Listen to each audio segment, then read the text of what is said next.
Adanya Allah itu tidak ada yang mengadakan. Kalau kita ada yang mengadakan. Itu yang pertama, bedanya adanya kita sama adanya Allah. Yang kedua apa? Sebelahnya pakai baju hitam nih. Jangan pura-pura nunduk dan ngeliat.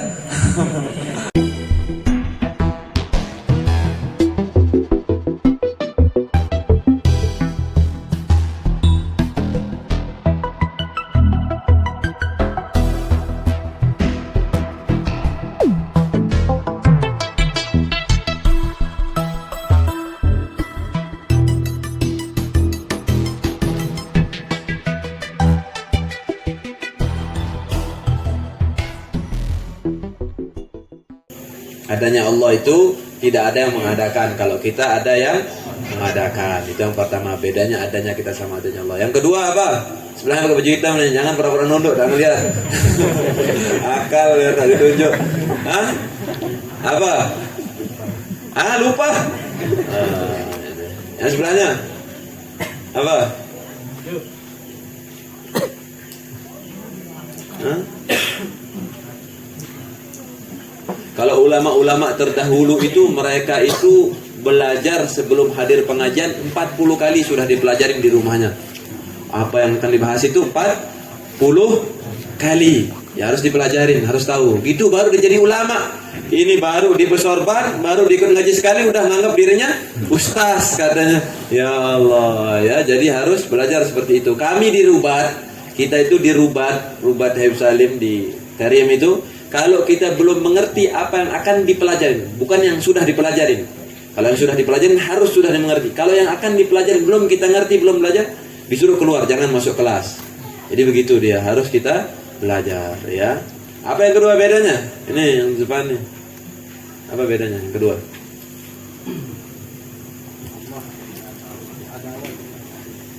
Ada awalnya Allah. Awalnya ada benar? Tidak ada permulaan di dalam adanya Allah. Kalau adanya kita ada permulaannya. Yang ketiga apa dia? Pak Guru? Apa? Wajib ada itu. Masa kalah sama orang tua? Ya, wajib ada. Kalau kita mungkin ada, mungkin tidak ada, tidak harus ada. Itu bedanya kita. Buktinya adanya Allah. Apa bukti adanya Allah? Ya, adanya langit dan bumi dan semua makhluk ini. Buktinya adanya Allah. Di sini terus dilanjutkan wa annahu ta'ala wahidun. Dan sesungguhnya Allah Subhanahu wa taala itu wahid. Ya, satu, esa, tunggal. Allah itu artinya esa. Apa maksudnya artinya Allah itu esa? Artinya Allah itu esa di dalam zatnya, esa di dalam sifatnya, esa di dalam perbuatannya.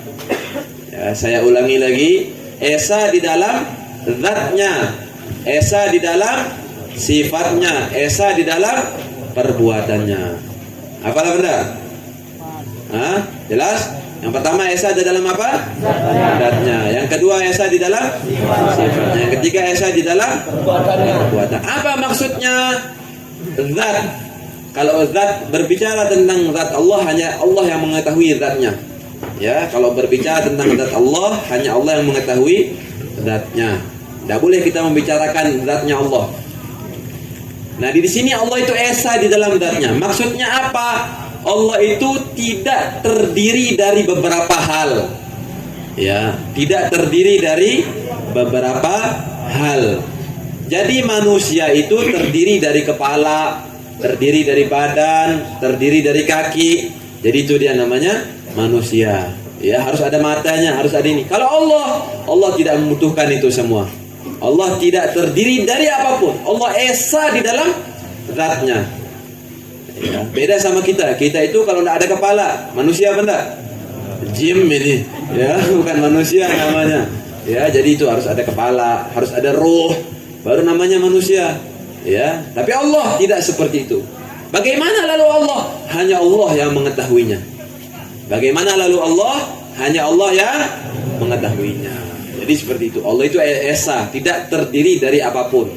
Allah itu tidak punya tangan, tidak punya telinga, tidak punya itu semua. Ya, jadi itu yang harus kita yakini. Nah, semua yang terfikirkan di dalam kepala kita itu semua bukan Allah. Kalau kadang-kadang kita menghayal gini rupanya Allah, itu semua bukan Allah, ya. Jadi seperti itu. Sampai sini jelas apa tidak? Itu esa di dalam zatnya. Yang kedua, arti esa di dalam zatnya itu adalah esa tidak ada yang punya zat sama seperti zatnya Allah. Tidak ada zat yang sama seperti zatnya Allah Subhanahu wa ta'ala. Tidak ada yang sama zatnya seperti zatnya Allah. Kalau jin, kalau manusia, pohon, ini sama semua. Ada semua. Ya, pohon mangga, ada zatnya yang seperti pohon mangga lah lainnya. Manusia, banyak manusia ada yang sama seperti ini. Kita semua sama. Semua dikira-kira duduk di sini manusia apa enggak? Manusia, ya, enggak ada yang mawang, enggak ada hewan di sini yang duduk kan, semua manusia. Jadi sama, zat kita itu semua sama. Ya, kalau Allah, siapa yang sama? Tidak ada zatnya yang sama seperti zatnya Allah Subhanahu wa taala. Jelas apa tidak? Itu dia, zatnya Allah itu pertama tidak terdiri dari apapun, yang kedua tidak ada zat yang sama seperti zatnya Allah Subhanahu wa taala. Itu esa di dalam zatnya. Yang kedua, esa di dalam apa? Sifatnya. Allah itu punya sifat 20 tadi itu. Allah itu ada. Esa di dalam ada. Tidak ada yang ada seperti adanya Allah, itu tidak ada. Ya, yang ada seperti adanya Allah tidak ada. Yang punya kemampuan sama seperti kemampuan Allah tidak ada. Yang punya keinginan sama seperti keinginan Allah tidak ada. Ya, semua dalam sifat 20 itu tidak ada yang sama seperti Allah SWT. Ya, jadi seperti itu. Jadi Allah itu esa di dalam sifatnya, tidak ada yang sama. Karena kalau ada yang sama akan hancur muka bumi ini. Allah SWT berfirman, "Lau kana fihima alihatun illallah la fasadata." Kalau ada yang sama punya kemampuan seperti Allah, maka akan hancur muka bumi ini. Ya, Tuhan yang A bilang, "Saya mau buat langit itu warnanya biru." Tuhan yang B bilang, "Enggak, saya mau buat yang warnanya hitam, hijau," katanya. Kan hancur akhirnya, enggak biru, enggak bersiap Tuhan ini dua-duanya. Ya, betul lah, betul? Kayak di Indonesia misalnya kalau ada 2 presiden, rusak. Yang ini mau buat begini, yang ini enggak mau, maunya buat begini. Rusak akhirnya. Enggak jadi urusan. Tapi kita lihat muka bumi ini hancur atau rapi? Hancur atau rapi muka bumi ini? Indah atau tidak? Gunung pada tempatnya, lautan pada tempatnya, pohon-pohon pada tempatnya, langit warnanya biru, lautan dengan air asinnya, pohon dengan dedaunan yang warna hijau, semuanya indah rapi. Itu membuktikan keesaan Allah Subhanahu wa ta'ala. Jadi itu dia. Ya, jadi esanya Allah terbukti dengan dia rapi muka bumi, tidak rusak, tidak hancur. Yang rusak siapa? Manusia yang rusak. Jadi seperti itu.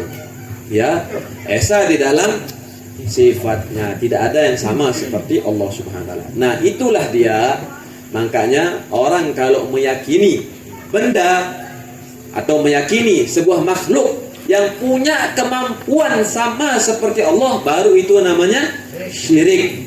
Ya, syirik itu orang yakin ini dia sama kemampuannya seperti Allah, dia punya kemampuan seperti Allah, itu namanya syirik. Jadi jangan kita gampang-gampang syirikin orang. Orang zaman sekarang nih ziarah kubur dibilang syirik katanya. Kita tawassul dibilang syirik katanya. Dikit-dikit syirik, padahal kita bukan yakin seperti itu. Kita ini ziarah kubur bukan orang wali itu bisa mengabulkan doa kita, bukan. Kita ziarah kubur itu tujuannya agar wali itu mendoakan kita.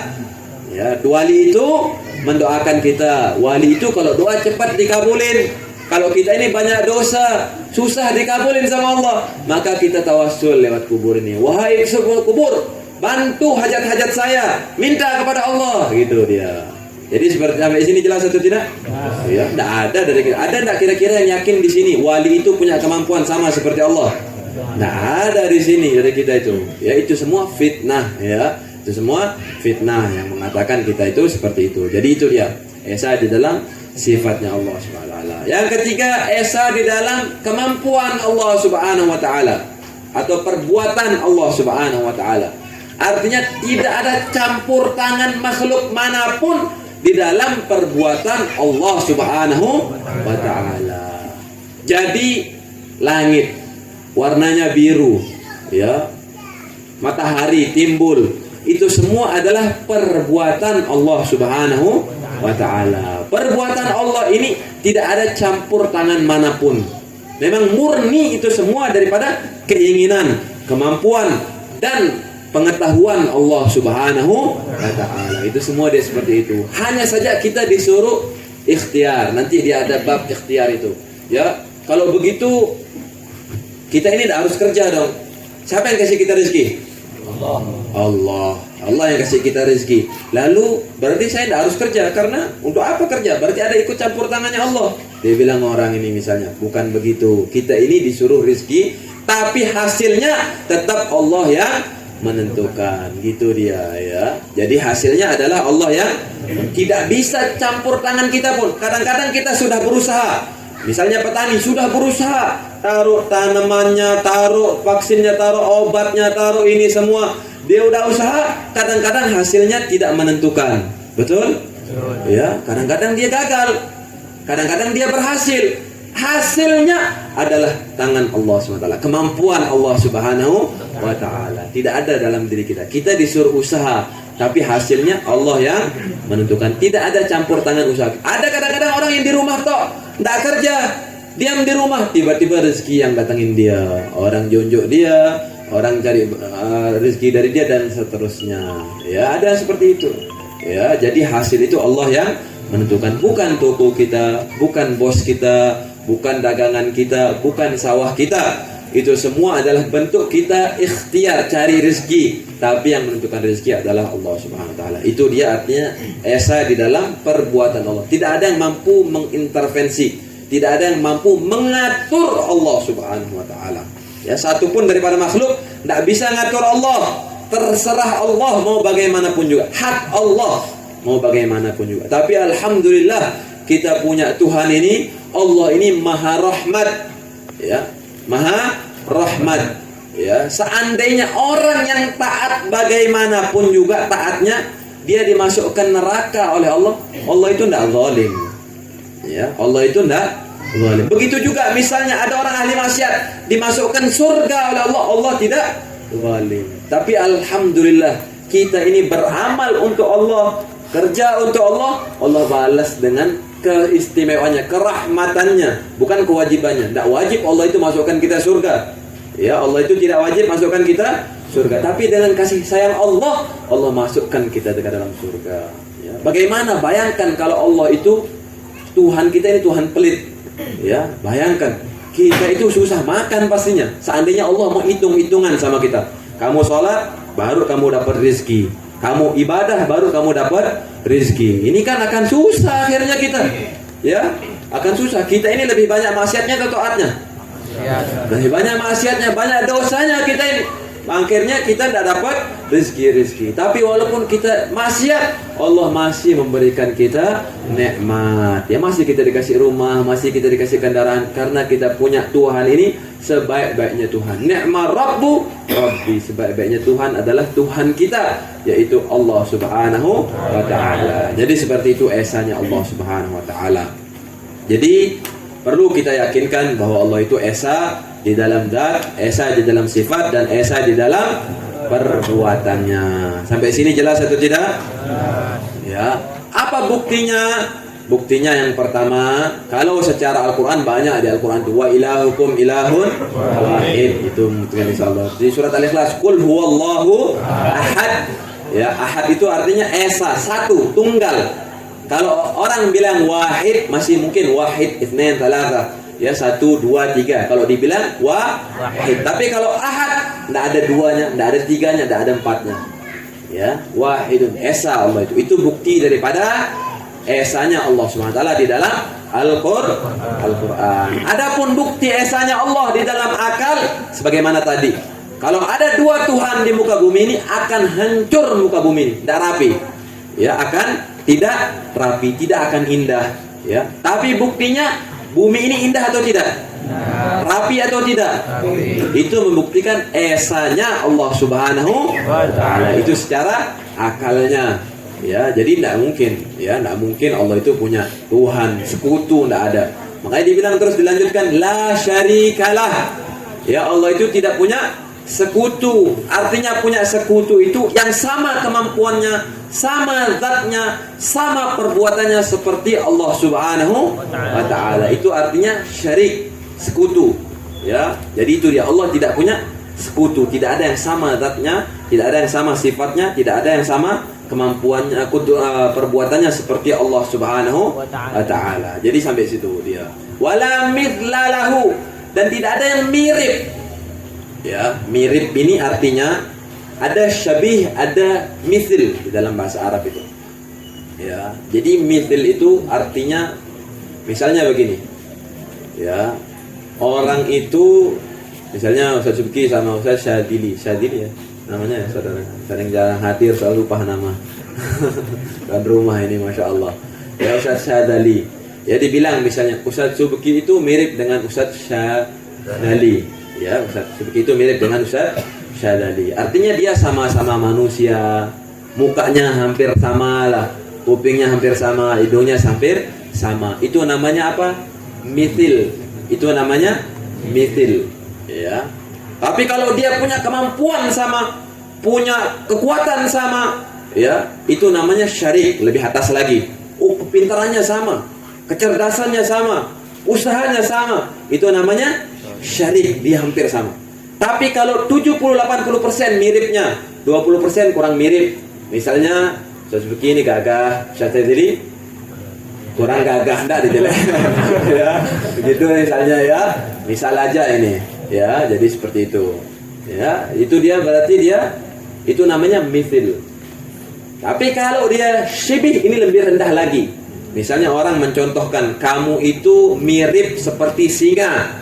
Kamu itu mirip seperti singa. Itu namanya syibih di dalam bahasa Arab. Kamu itu mirip seperti singa. Itu namanya syibih, ya. Ngerti apa enggak? Jelas apa enggak ini? Ya, seperti misalnya kamu itu punya keberanian sama seperti singa. Artinya mirip di dalam keberaniannya. Kira-kira mukanya mirip apa enggak? Enggak mirip, ya. Itu namanya syibih. Jadi Allah ini tidak punya mithil, tidak ada yang sama seperti Allah. Hampir-hampir mirip tidak ada. 70% mirip tidak ada. Dan syibih pun tidak ada. Kesamaan mirip tidak ada.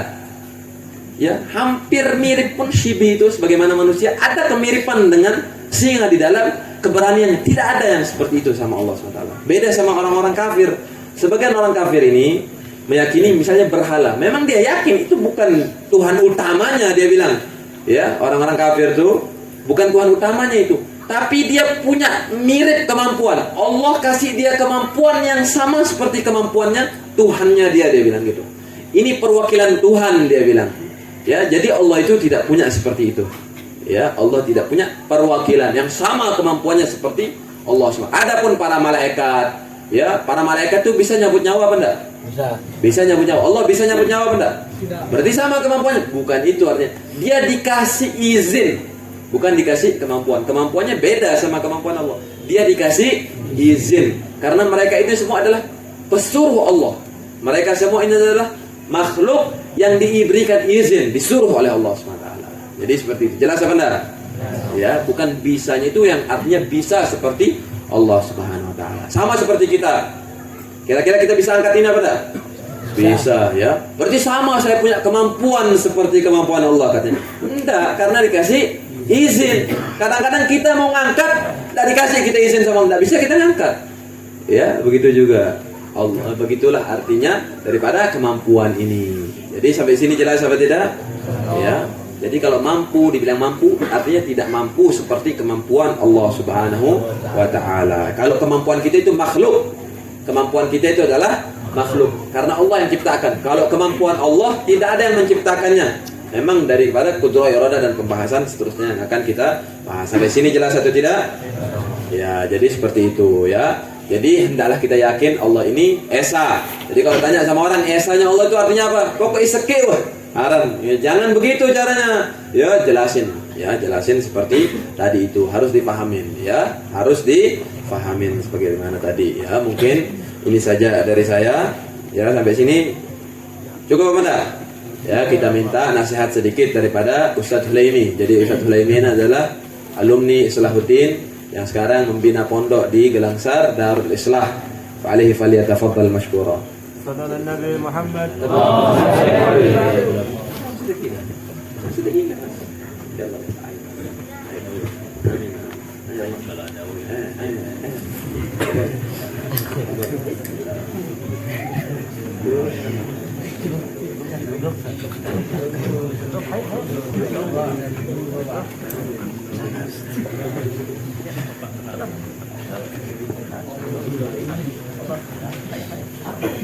Langsung lah ya, ya lebih Mustafa.